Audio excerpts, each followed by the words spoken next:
back to my YouTube channel. Nah, di video kali ini aku mau bahas tentang cara menabung. Nah, ada beberapa teman yang nanya nih, gimana sih caranya nabung tapi biar nggak kena potongan admin? Untuk tips dan saran ini berdasarkan hasil pengalaman Anita pribadi nih. Jadi teman-teman bisa milih deh sesuai dengan kebutuhan teman-teman. Yang teman-teman merasa nyaman seperti apa, bebas dipilih aja. Oke, lanjut biar nggak lama-lama, langsung saja kita ke tips atau saran yang pertama.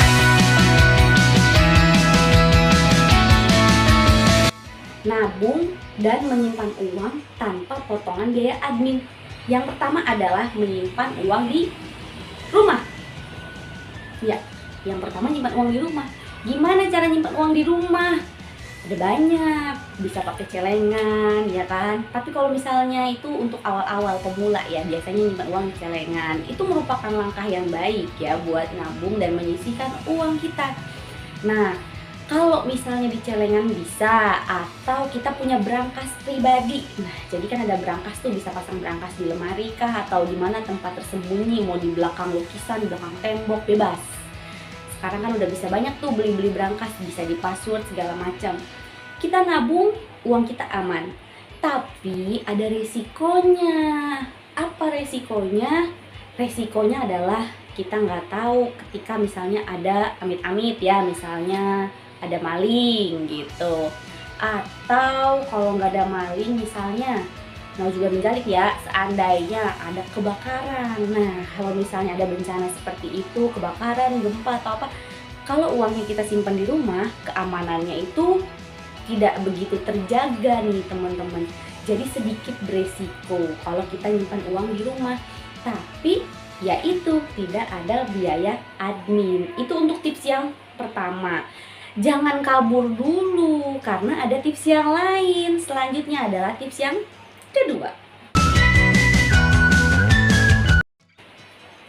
Nah, untuk tips yang kedua, gimana sih kita harus menyimpan uang atau menabung biar nggak kena potongan biaya admin? Karena kalau misalnya di rumah itu kan takutnya hilang, banjir, resiko buat keamanannya sedikit kurang terjamin. Nah, jadi pengen nabung di bank. Tapi kan kalau nabung di bank bisa kena potongan setiap bulan. Per bulannya ada entah 10.000, 15.000, apa 7.500 tuh. Nah, kita bisa nabung di bank tapi tanpa kena potongan. Tergantung banknya mana dulu. Sebelumnya aku pernah sharing kalau kita harus punya 2 tabungan. Tabungan untuk biasa nabung dan yang kedua tabungan untuk sehari-hari.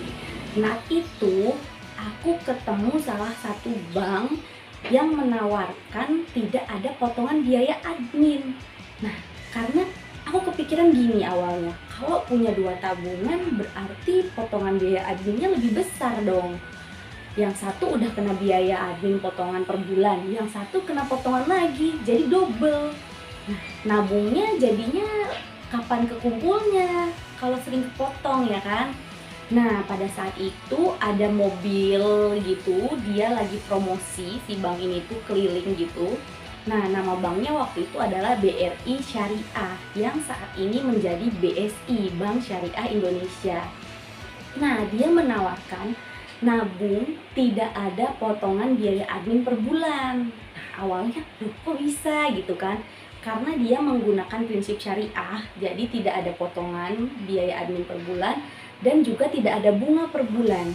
Jadi pada saat kita nabung 1 juta di bulan pertama, bulan kedua, ketiga, keempat uangnya akan tetap 1 juta, tidak akan bertambah dan juga tidak akan berkurang. Nah, kalau misalnya teman-teman mau punya 2 tabungan, satunya mendingan ambil yang bank syariah seperti itu. Jadi tidak ada potongan per bulan, tapi ya juga tidak ada ribanya. Nah, untuk tips yang ketiga ini jadi double nih. Jadi nabung iya, investasi juga iya. Jadi nabung nggak kena potongan terus investasi. Gimana caranya? Nah, itu investasi di saham teman-teman. Nah, selama masa pandemi kemarin nih sering-sering lihat iklan saham gitu teman-teman di Instagram. muncul iklan tentang saham. Nah, kemudian aku mencoba untuk belajar investasi di saham. Nyobain belajar, tapi ternyata memang saham itu tidak cocok nih teman-teman buat aku. Karena lebih sering cut loss-nya daripada dapat take profit ya kan. Karena gini, ketika mau belajar investasi di saham, itu kita harus tahu ilmunya dulu. Nah, ilmunya itu memang aku baru pelajari sedikit-sedikit. Awalnya memang coba-coba sih, baru investasi di 100.000 lah buat percobaan awal waktu itu. 100.000, terus nyobain nambah 300 sampai 500 ya kan. Tapi pernah sekali sih dapat profit, tapi pernah juga cut loss. Tapi lebih sering cut loss kayaknya kalau aku. Nah, untuk di saham ini, kalau teman-teman yang pinter buat belajar tentang investasi, mungkin bisa menjadi sarana untuk menabung dan juga investasi yang tepat. Tapi jangan sampai asal investasi aja tergiur dengan keuntungan yang besar, tapi nanti malah jadi zonk gitu. Karena di saham ini juga ada hal yang harus diputuskan nih. Teman-teman mau jadi trader, mainnya di trading ya kan, jual beli jual gitu dalam jangka pendek, atau untuk jangka panjang investasi. Nah, karena aku tidak pintar menganalisa tentang laporan keuangan, ini nggak cocok buat aku. Jadi dan aku juga nggak begitu menyarankan buat teman-teman untuk main saham, untuk investasi di saham kalau memang belum tahu ilmunya nih. Nabung di reksadana. Kenapa reksadana? Jadi kalau saham itu kan kita mengatur semuanya kita sendiri. Mau beli kita yang putuskan, mau jual kita yang putuskan. Yang menganalisa laporan keuangan dan juga chart kita sendiri. Tapi kalau reksadana itu ada manajer investasi.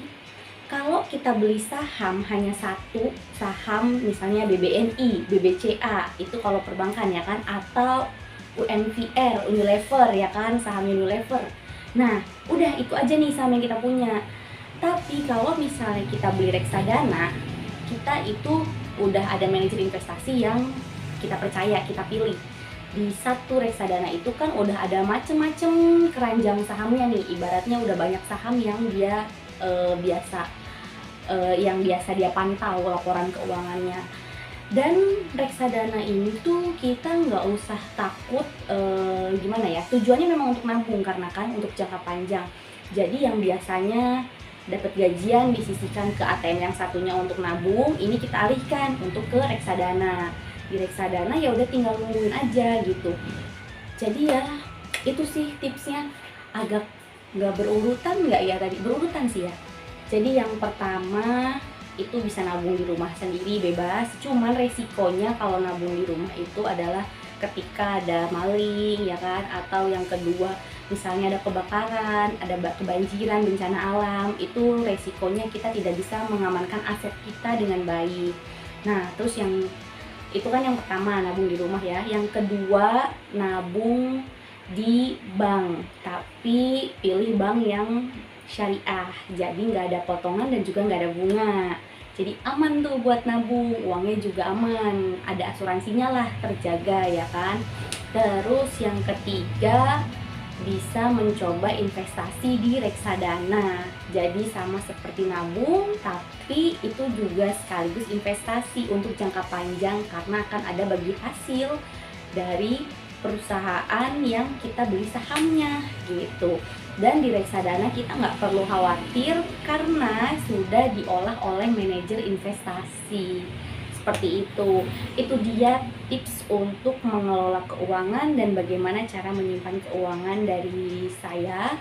Mudah-mudahan sih bermanfaat ya buat teman-teman. Kalau buat teman-teman ada punya tips cara nyimpan uang yang lain, boleh share. Oh iya, lupa, ada satu lagi. Bisa juga uang dan tabungan teman-teman itu kalau buat investasi itu bisa ke emas, perhiasan. Nah, terus beli emas juga tuh sekarang tuh udah banyak macam ya. Mau beli emasnya langsung silahkan, tapi sekarang juga ada beberapa macam aplikasi yang bisa buat beli emas. Nah, jadi kayak reksadana gitu tuh jatuhnya. tapi kan lebih cepet lah, jadi liquid lebih cepet cair gitu, maksudnya ketika dibutuhkan secara mendadak itu bisa cair cepet. Itu dia tipsnya. Mohon maaf kalau misalnya ada salah-salah kata atau salah-salah ngomong. Sampai jumpa di next video, dadah.